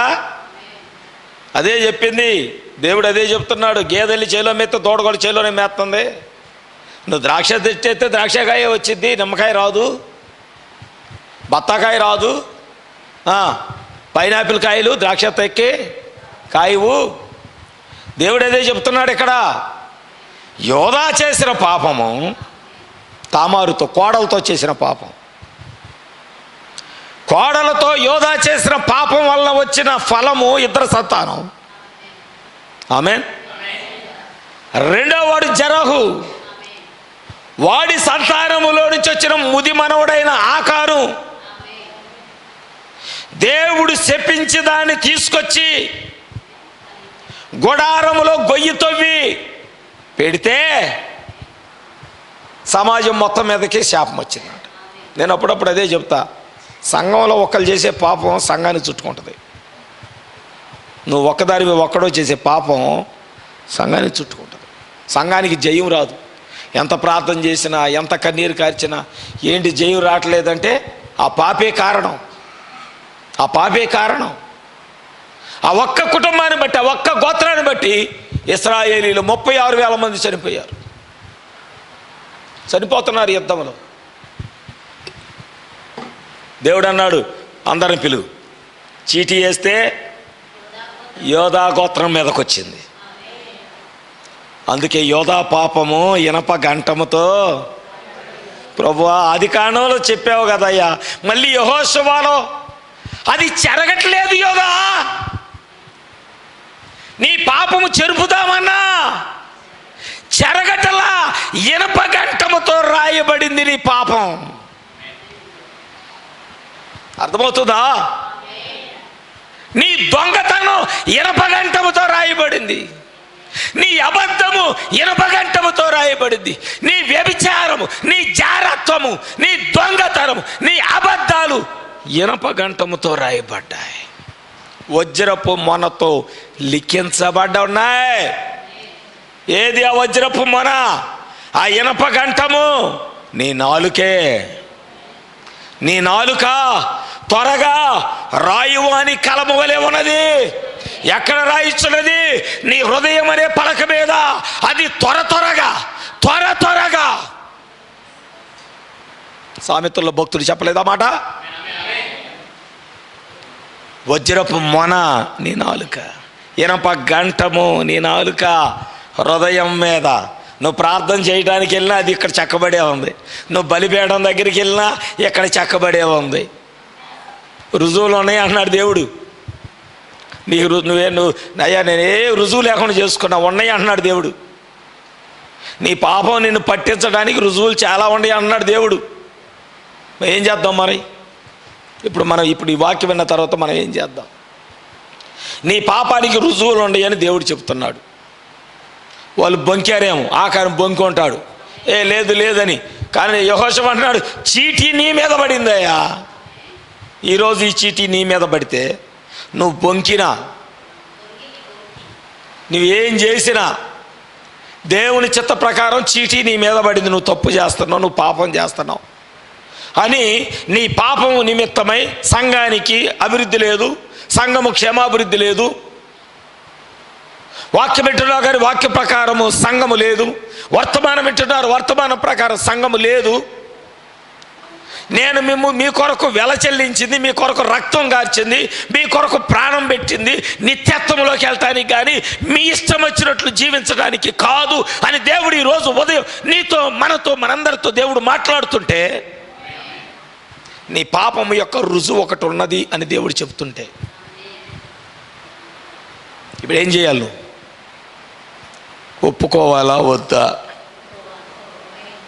ఒప్పుకోవాలా వద్దా? ఆకాను ఏం చేశావు? నువ్వేం తప్పు చేసావో ఒప్పేసుకో. ఈ పూట నువ్వేం తప్పు చేస్తున్నావో ఈ బలిపీఠం దగ్గర ఉన్నప్పుడే నీ పాపాన్ని ఒప్పేసుకో. ఆకాను పట్టబడ్డాడు. అప్పుడు యెహోషువ ఆకానుతో, నా కుమారుడా, ఇశ్రాయేలు దేవుడైన యెహోవాకు మహిమను చెల్లించి ఆయన ఎదుట ఒప్పుకొని నువ్వు చేసిన దాన్ని మరుగు చేయక నాకు తెలపమని నిన్ను వేడుకొనుచున్నానని చెప్పగా, ఆకాను యెహోషువతో, ఇశ్రాయేలు దేవుడైన యెహోవాకు విరోధముగా నేను పాపము చేశాను. నిజమైన ఒప్పుకోలు. వచ్చే వారం దీన్ని కంటిన్యూ చేస్తా. నిజమైన పాపపు ఒప్పుకోలు. నువ్వు ఎన్నో దాస్తున్నావు, ప్రార్థనకు వస్తున్నా, ఎన్నో విషయాలు మరుగు చేసుకుంటున్నావు, దేవునికి కనబడకుండా. ఆయనకి అంధకారమే ఇలా కనబడుతుంది. ఎంత అంధకారం అంట, ఎంత తేట కనబడుతుంది. ఓసారి నేను గూగుల్లో బంగారపు నిధులు ఎక్కడున్నాయి అని వెతుకుతున్నా. భూమి మీద బంగారపు నిధులు ఎక్కడున్నాయి అని వెతుకుతూ ఉంటే 2-3 స్థలాలు నాకు కనబడ్డాయి. కనబడితే ఒక స్థలం ఎక్కడున్నదంటే సముద్రపు అడుగు భాగములో చీకటిలో ఉంది. నేను అనుకున్నా, అక్కడికి వెళ్ళి చావాలా? దాన్ని వెతకడానికి అక్కడికి వెళ్ళి చావాలా? అవసరమా? వెతుకుతా ఉన్నా. ఎక్కడ? ఇప్పుడు కాదులేండి, 5-6 సంవత్సరాల క్రితం మాట ఇది. ఇప్పుడు కాదు. చర్చింగ్ చేస్తా ఉన్నా, భూమి మీద బంగారపు నిధులు అసలు ఎక్కడున్నాయి, గనులు ఎక్కడున్నాయి అని వెతుకుతా ఉన్నా. అది చూడగానే భయం వేసింది. ఎంత అగాధములో దాచబడి ఉందా? అయితే వద్దులే అని అనుకున్నా. ఇక్కడ కూడా ఒకటి చూపించింది కానీ వెళ్ళలేదులే. అయ్యపూర్ వాళ్ళ పొలాల్లో ఒకటి చూపించింది నాకు, కానీ వెళ్ళాల. నాకు తెలిసి ఎవరో తీసుకెళ్ళి దాచి ఉంటారు, కొన్ని రోజుల తర్వాత తెచ్చుకోవచ్చులే. అది బంగారం ఏదో దొంగతనం చేసి తీసుకెళ్ళి అక్కడెక్కడ దాచి ఉంటారు ఆ స్తంభాల దగ్గర. తర్వాత గుర్తుపెట్టుకొని ఉంటారు. నీ పాపం దాగదు సహోదరి, నువ్వు దాచిన పాపము దేవుడు సాక్ష్యాలతో బయటేదేస్తాడు. దేవుని దగ్గర అంటున్నాడు, యెహోవాకు విరోధముగా నేను పాపము చేశాను, వెళ్ళండి. యెహోషువ ఆజ్ఞాపించాడు, సరే వెళ్ళండి ఆఖాను గాడి ఇంట్లోకి. వెళ్ళారు. ఎక్కడ? అయ్యా గొయ్యి తీసి బాతి పెట్టా. సాక్ష్యం నువ్వు గొయ్యి తీసి బాతి పెట్టినా దాగదు. తామారు దగ్గర రహస్యంగా యోధా పాపం చేస్తే దాగిందా? పబ్లిక్లోకి వచ్చినాయి సాక్ష్యాలు. ఉంగరము, దారము, చేతి కర్ర. అవునా? ఇప్పుడు ఆకాను చేసిన పాపము శపితమైన దాన్ని తీసుకొచ్చి నువ్వు ఇంట్లో పెట్టుకొని, శాపగ్రస్తమైనది. ఇది దేవుడు చెప్తాడు, ఇది శాపగ్రస్తమైనది, ఇది వద్దు. వద్దంటే ఇంకంతే, వద్దు. దేవుడు వద్దంటే వద్దు. దేవుడు ఇది చెయ్యొద్దు అంటే చెయ్యొద్దు. నేను ఎందుకు ఈరోజు ఈ వర్తమానం తీసుకొచ్చానంటే, ఎప్పటి నుంచో నా హృదయంలో ఉన్నది. వీళ్ళకి వర్తమానం ఎక్కువ అయ్యింది, ముందు కడుగుదాము సంఘాన్ని. మర్మాలు ఎక్కువ అయిపోయి తప్పులు ఒప్పుకోవడంలో మర్చిపోతున్నారు.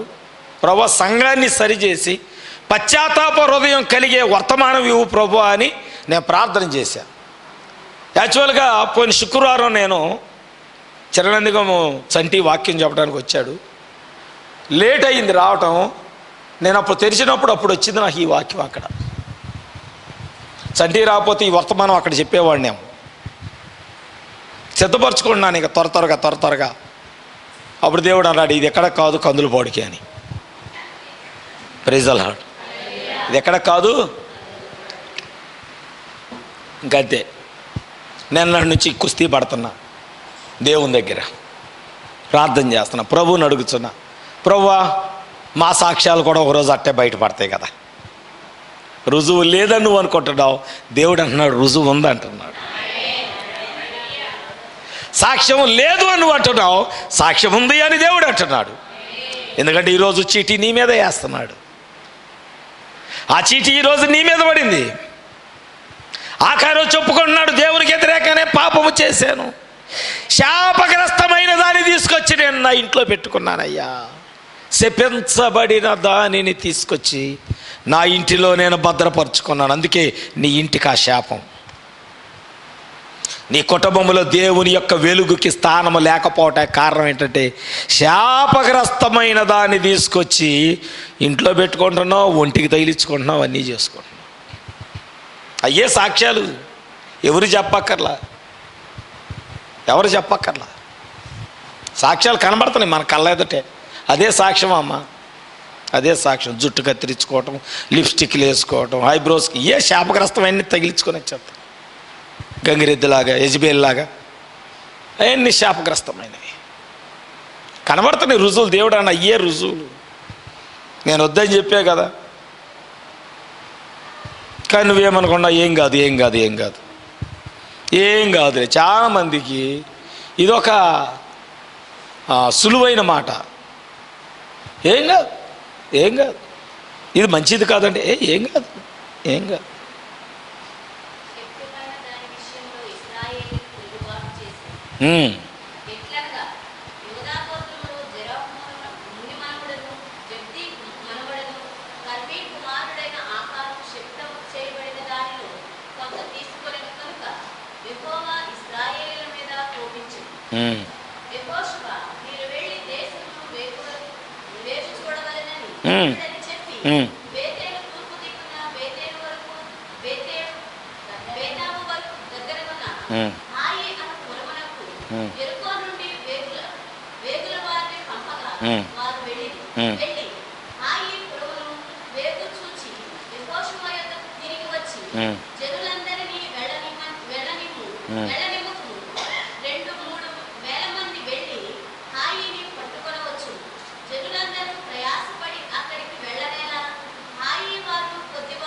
36 మందిని హతము చేసి తర్వాత 3000 మందిని హతము చేశారు. చూడండి కారణం ఏంటి? దేవుడు వద్దన్న దాన్ని తెచ్చి, శపించిన దాన్ని తెచ్చి, దేవుడు వద్దన్నాడు. అది ఐగుప్తు ధనం వద్దు, ఐగుప్తు ఐశ్వర్యం వద్దు, లోకమును ప్రేమించువాడి యొక్క జీవితంలో, హృదయంలో దేవుని ప్రేమ, తండ్రి ప్రేమ లేదు. అవునా? ఎక్కడంట? దోపుడు సొమ్ములో ఒక షేనారు పై వస్త్రము, 200 తులముల వెండి, 50 తులముల ఎత్తుగల ఒక బంగారు కమ్మి చూసి వాటిని ఆశించి తీసుకొంటిని. ఇదిగో నా డేరా మధ్య అవి భూమిలో దాచబడి ఉన్నవి. ఆ వెండి దాని క్రింద ఉన్నదని ఉత్తరమిచ్చి తాను చేసినదంతటిని ఒప్పుకొనినప్పుడు యెహోషువ దూతలను పంపగా వారు ఆ డేరా యొద్దకు పరిగెత్తి చూసినప్పుడు అది డేరాలో దాచబడి ఉండెను. ఆ వెండి దాని క్రింద ఉండెను. కాబట్టి వారు డేరా మధ్య నుండి వాటిని తీసుకొని యెహోషువ యొద్దకును ఇశ్రాయేలీయుల వద్దకును తెచ్చి యెహోవా సన్నిధిని ఉంచిరి. చేసిన పాపము పబ్లిక్ అయిపోయింది. సేవకుడు ఎదుటికొచ్చేసింది సాక్ష్యం, సంఘము ఎదుటికొచ్చేసింది సాక్ష్యం, దేవుని సన్నిధి మందసం దగ్గరికి కూడా వచ్చేసింది సాక్ష్యం, రుజువులు. ఏంటి ఆకాను? ఏంటి ఆకారం అంటే, ఆకారం ఏమంటాడు? మా ముత్తాత పాపం ఇనపగంటంతో రాయబడింది. ఇంకేంటి? వజ్రపు మనతో హృదయం అనే పలక మీద చెక్కబడింది. అంటే ప్రార్థనకు వచ్చినా నీ పాపం నీతోనే నిలిచి ఉంది. నీ ఇంట్లో ఉన్నా నీ పాపం నీతోనే నిలిచి ఉంది. జరిగిన విషయం ఏంటి? చేసిన దేవుడు ఏం చేశాడు? కాల్చేయండి. చిన్నలు లేదు, పిల్లలు లేరు, పెద్దలు లేరు, ఎవడు లేడు. యోధా, నువ్వు చేసిన పాపము నీ పిల్లలు పిల్లలు పిల్లలు పిల్లలు పిల్లలు తరతరాలు అనుభవిస్తున్నారు చేసిన పాపం. ఎలా పెట్టేసేయండి ఎలా అన్నాడు. నీ పాపము బయటపడే రోజున ఒకవేళ దేవుడు ఇలాంటి ఆజ్ఞ ఇస్తే బ్రతికుండగానే తగలబెట్టేయండి అని దేవుడు అంటే, అందుకొరకు ఆయన వెల చెల్లించింది, అందుకొరకు రక్తం కార్చింది. తర్షీషు వెళ్ళటానికే రక్తం కార్చింది, తర్షీషు వాడెక్కటానికే వెల చెల్లించింది, నీకు సమీపంగా ఉన్న ఊరికి వెళ్ళటానికే ఉగ్రత నుంచి నిన్ను విడిపించింది, నీ సొంత మార్గములో ప్రయాణం చేయటానిక ఆయన నిన్ను రక్షించుకుంది కాదు. నీ కొరకు ఒక స్వాస్థ్యం ఉంది.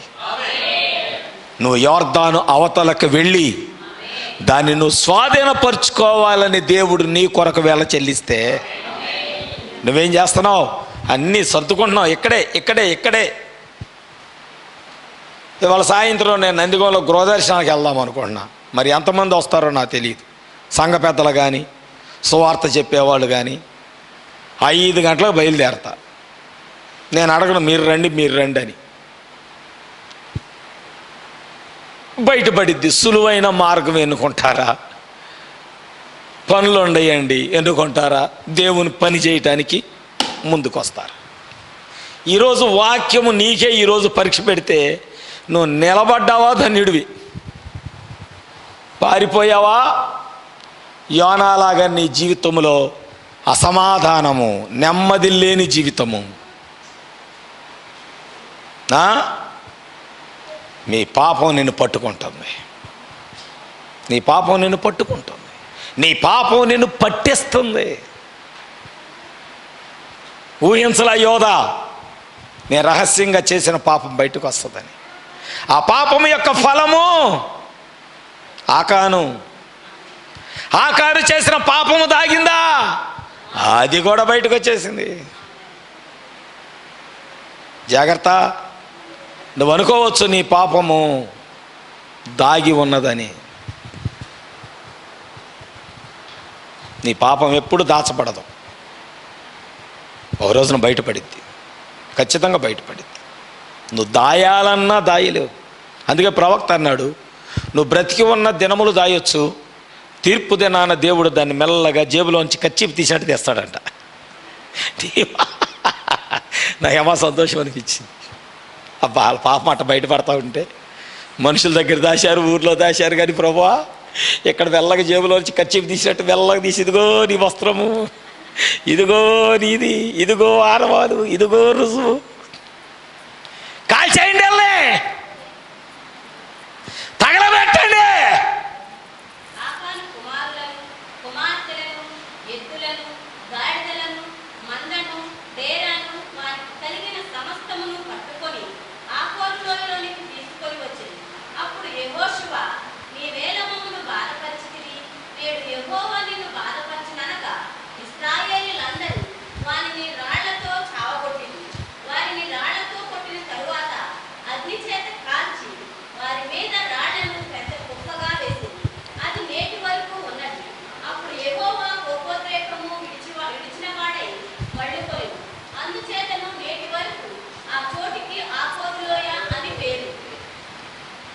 దేవునికి మహిమ కలుగునుగాక. హల్లెలూయా, హల్లెలూయా, హల్లెలూయా, హల్లెలూయా. ఈరోజు మన జీవితంలో ఏమి రావాలంటే పశ్చాత్తాపం రావాలి.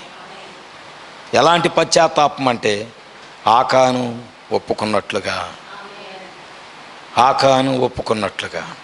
నీ పాపము సేవకుడి ఎదుటికే కాదు, ఆల్రెడీ కొంతమంది పాపాలు వచ్చేసాయి నా దగ్గరికి. కొన్ని రోజుల్లో సమాజం ఎదుటికి రాబోతుందా పాపము, నీ పాపం. సంఘములో నీ పాపము రుజువు చేయబడే సమయం వచ్చేసింది. సాక్ష్యాలు బయటికి రాబోతున్నాయి. బలిపీఠం యొద్దకు నీ సాక్ష్యం రాబోతుంది.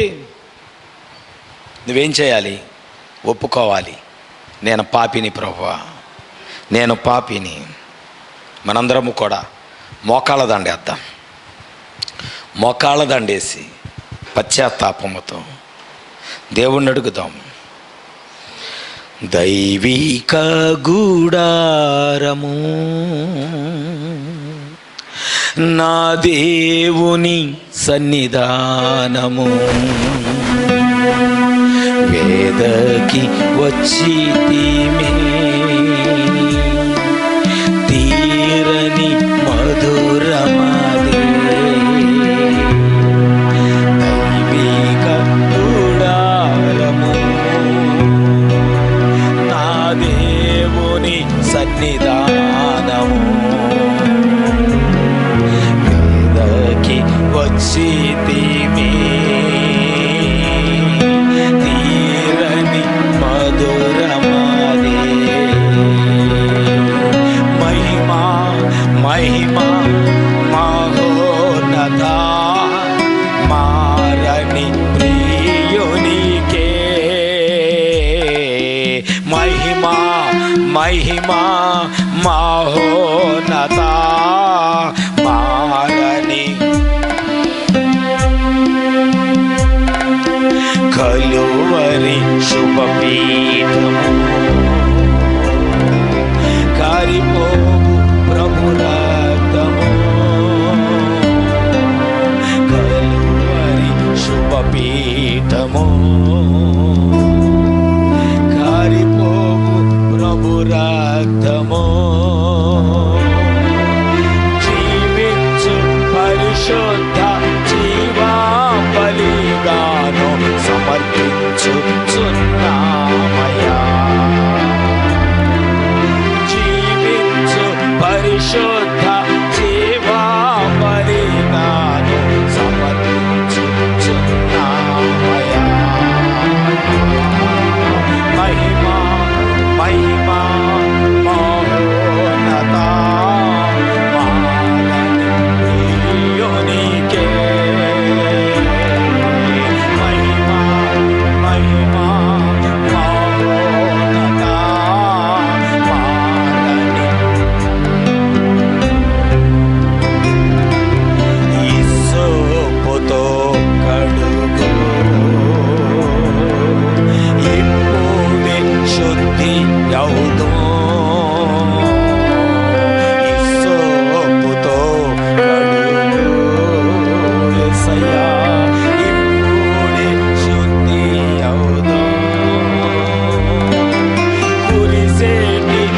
మంచు కన్నా తెల్లగా అవుదు పరిశుద్ధ వాక్యము చే.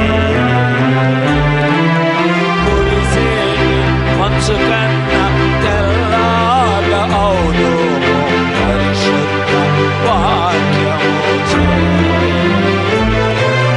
మహిమా మహిమా మహోన్నత మారని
మనుషుల చేతిలో పడుట కంటే దేవుని చేతిలో పడుట మేలు అని దావీదు అంటున్నాడు. అయ్యా నేను మనుషులకు దొరికిపోవుట నీకు దొరికిపోతే నా పాపాలన్నీ నువ్వు కడుగుతావు ప్రభు.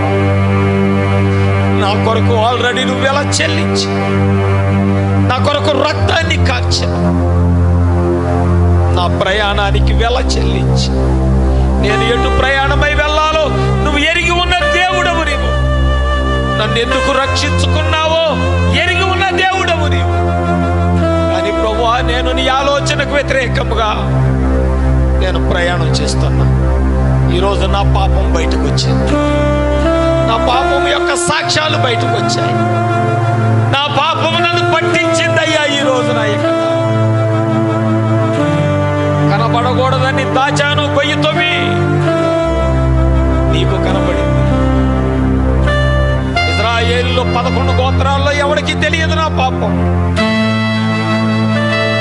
గోత్రాలు సృష్టించిన సృష్టికర్తకు నీ ఇంటిలోనూ దాచిన పాపము, గొయ్యి తవ్వి దాచిన శాపగ్రస్తమైన పాపం దేవునికి కనబడిపోయింది. దేవునికి కనబడిపోయింది. అందుకే నీ ఇంట్లో నెమ్మది లేదు, నీ ఇంట్లో సమాధానం లేదు, నీ ఇంట్లో మనశ్శాంతి లేదు,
అణచివేయువారు ఎవరు ప్రభువా?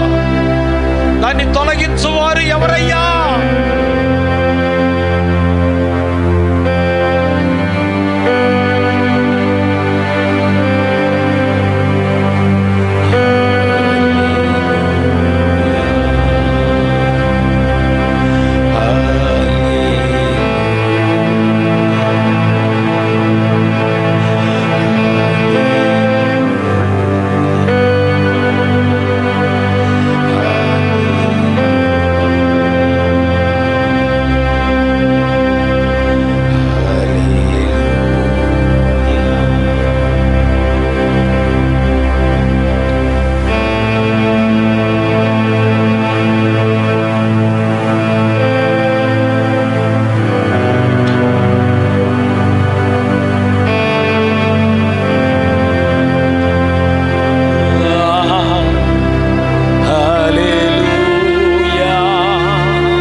మీరు రెండు చేతులు పైకి ఎత్తండి. నేను దేవుణ్ణి ప్రేమిస్తున్నా అన్నవారు మీరు రెండు చేతులు పైకి ఎత్తండి. దేవుని ఆత్మ మిమ్మల్ని తాకటానికి ఆయన మీ మధ్యకు వచ్చుచున్నాడు. దేవుని ఆత్మ మిమ్మల్ని తాకటానికి మీ మధ్యకు వచ్చుచున్నాడు. ప్రభువా, నా బలహీనత నా పాపం అయితే నేను ఇప్పుడు నీకు లొంగిపోవచ్చున్నాను. నేను సరి చేసుకుంటున్నానయ్యా, నేను సరి చేసుకుంటున్నాను. నేను నీకు లోబడుచున్నాను. ఈ దినము ఈ వాక్యమునకు నేను లోబడుచున్నాను. ఈ దినము యొక్క వర్తమానానికి నేను లోబడుచున్నాను. నా పాపము దాచాలన్న దాగదని ఈరోజు నాకు తెలిసినప్పుడు నా పాపాన్ని నేను దాయలేను ప్రభువా. నా పాపము నేను దాయలేనయ్యా.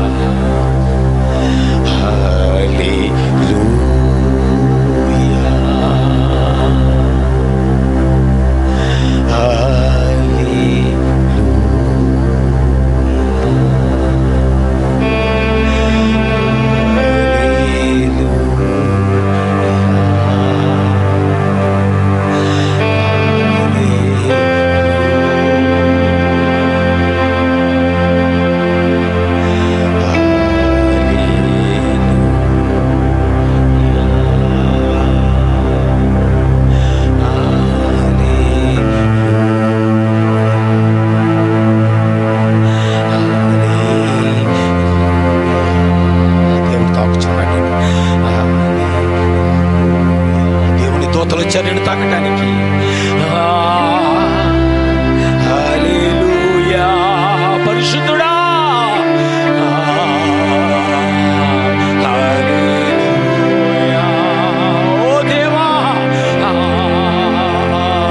హల్లెలూయా. దేవుని వెలుగు అగ్ని స్తంభం ఇప్పుడు తాకుచున్నది.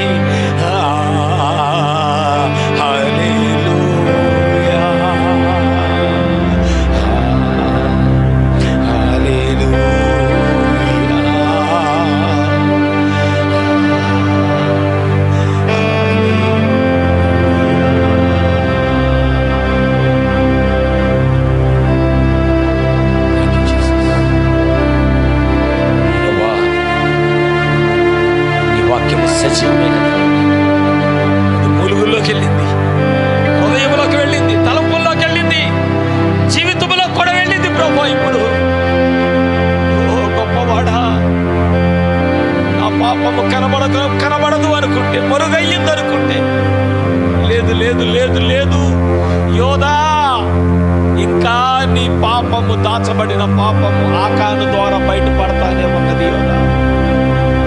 నా ప్రియమైన తల్లి, నా ప్రియమైన తండ్రి, 4 తరాల తర్వాత అయినా నీ పాపం బయటపడింది, జాగ్రత్త. 5 తరాల తర్వాత అయినా నువ్వు దాచిన పాపము బయటపడింది, జాగ్రత్త. ఆ రోజునైనా నీ పాపము నిన్ను పట్టించింది, జాగ్రత్త. ఆకాను పేరు రాయలేదు, కానీ దానికి ముందుగా యోధా గోత్రము అని రాయబడింది.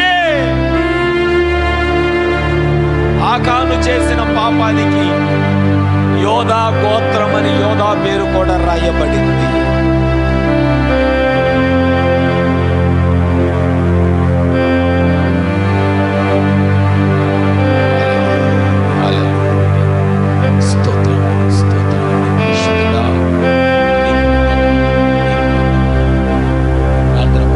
దేవుని యొక్క స్థితి ప్రార్థన కొరకు అందరం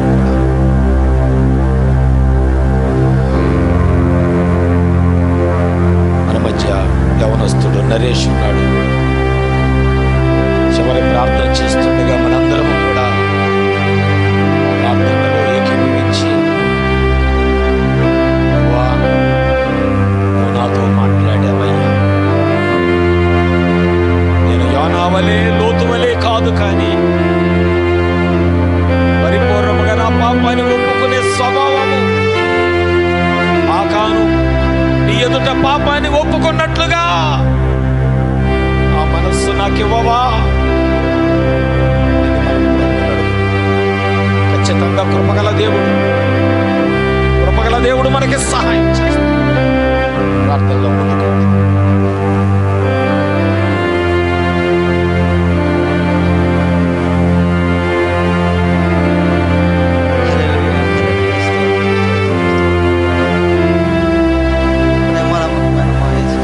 బంగారు పాత్ర లెక్క ఉదయకాలంలో మేము సజీవులుగా ఈ సన్నిధిలో ఉన్నామని కేవలం అది నీ కృపయ నీవు పెట్టిన ప్రాణ త్యాగమైనది ప్రభా. లేకపోతే ఎక్కడో ఏ లోకంలో ఉండేవారు, కానీ ప్రభా సజీవులుగా ఈ సంఘంలో ఉన్నామంటే ప్రభా మేము ఒక గుర్తును కలిగి ఉన్నాము ప్రభా. యేసు రక్తం నామాన్ని మోసలు ఎదుట మా కుటుంబం ఎదుట మేము కలిగి ఉన్నామని మేము ఎంతో భాగ్యమైనది ప్రభా. నీ సన్నిధిలో సాగిలు పడిన ఆయన నీ మొరపెట్టుకొని నీ ఎదుట మా తప్పులు ఎదుగునే జ్ఞానాన్ని ఆ ప్రత్యక్షతని మాకు కలగజేయమని అడుగుతున్నాము ప్రభా. యోహాను ఎలాగైతే నీ ఆత్మలో ఆత్మై నీ ఆలోచనలో ఆలోచన అయినా నీకు ఎలా అయితే మొరపెట్టుకుంటావు ప్రభా, ఈరోజు నా ప్రత్యక్షత మాకు కావాలి ప్రభా. అపోస్తులు ఎలా అయితే ఆ పెంతెకొస్తు ముందు ఈ ప్రత్యక్షత కలిగి ఉన్నారు నాయన, ఆ పరిశుద్ధాత్మ వరాన్ని మాకు ఈరోజు కలిగించమని అడుగుతున్నాము ప్రభా. విన్న వాక్యాన్ని మా జీవితాల్లో ప్రభా మేము ఎల్లప్పుడూ ధ్యానించుకుని నాయన ఈ యొక్క లోకం ఎదుట ఒక యుద్ధ వీరుల వలె ఈ యొక్క వాక్యాన్ని వారికి నేర్పించేవారుగా ఉండడానికి సహాయం దయచేయమని ఈ వాక్యాన్ని మా జీవితాల్లో మా కుటుంబంలో మేము కట్టుకోవడానికి సహాయం దయచేయమని విన్న వాక్యాన్ని మా యొక్క నడవడికలో మా యొక్క పనుల్లో మేము ధ్యానించుకుంటూ ఈ యొక్క నామస్మరణ చేసుకునే జ్ఞానాన్ని ప్రత్యక్షంగా దయచేయమని ఈ చిన్న ప్రార్థనని పాదాలు సంచేర్చుకోమని ప్రభునేశ్వరిస్తున్నాము. మన ప్రభు అయిన యేసుక్రీస్తు కృప, ఆయన సన్నిధి, ఆయన సమాధానం యుగయుగాలు సదాకాలం మనందరికీ, ఎవరైతే ఆయన పాదాల మీద పడి ప్రభువా నేను పాపినని హృదయం అంతటితో పశ్చాత్తాపడి పాపాన్ని ఒప్పుకొని సరిచేసుకున్నారో వారికి దేవుడు మనకిచ్చిన పరిచర్య, జరగబో పరిచర్య, దేవుడు మనకిచ్చిన పరిచర్య, రాబో కాలంలో ఎక్కడైతే బలిపీఠాల యొద్ద దేవుడు నిలబెట్టబోతున్నాడు ఆయా స్థలాల్లో దేవుని యొక్క స్వరము గర్జించే సింహం మాట్లాడి ఆ బలిపీఠము ఎదుట కూర్చున్న ప్రతి వారిని ఆయన నిత్య జీవానికి వారసులుగా మార్చటానికి ఎల్లప్పుడూ కూడా ఆయన అభిషేకం ఇప్పుడు ఎల్లప్పుడూ సదాకాలం మనందరికీ తోడై ఉండి నడిపించును గాక. యేసు రక్తమే చేయం, ప్రభు యేసు రక్తమే చేయం, కలవరి శిలువ రక్తమే చేయం. ప్రభువైన యేసుక్రీస్తు నామములో సంపూర్ణ విజయం మనందరికీ కలుగు.